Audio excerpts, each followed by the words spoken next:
వస్తుంది మీ యశోద వస్తుంది. వచ్చి ఒక టాపిక్ తీసుకొస్తుంది. ఆ టాపిక్ ఏంటి అంటే, నేను ఉన్నానండి బాబు, నన్ను మర్చిపోకండి, నేను ఒక మనిషిని ఉన్నానని గుర్తుపెట్టుకోండి. అంటే యూట్యూబ్లో నేను ఉన్నానండి, కొంచెం మనకి సపోర్ట్ చేయండి అబ్బా.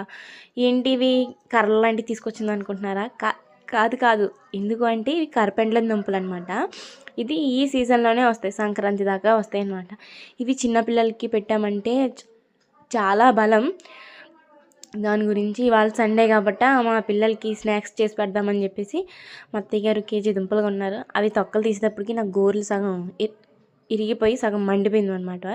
ఎందుకంటే అవి తీయడం మనకి రాదనమాట. ఎందుకంటే మా అత్తయ్య గారు చెప్తే సర్లే తిట్లు తినడం ఎందుకని చెప్పేసి తీస్తున్నాను. అంత చిన్ని కాదని చెప్పేసి మా అత్తయ్య గారు ఒకటి తొక్కలు తీసి చూపించారు. అప్పుడు తర్వాత నేను తీసాను అనమాట. కత్తిపేటను చూసి భయపడకండి, మాది అలాగే ఉంటాయి చిన్ని కత్తిపెట్స్ అనమాట అవి.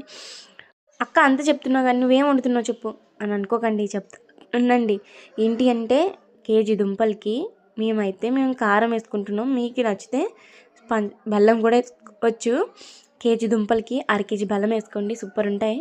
ఒక టైప్ అయితే నేను వీడియో తీసి పెట్టాను, అది లింక్ చేస్తాను చూడండి. మేమైతే ఈసారి కారంగా తిందాం అనుకుంటున్నాం. ఒక 4 పచ్చిమిరకాయలు, ఒక 2 గ్లాసులు వాటర్ వేసుకొని ఫుల్గా ఉడికించేసుకొని కొంచెంసేపు ఆ దుంప ఉడికిదాకా ఉడికించేసుకోండి.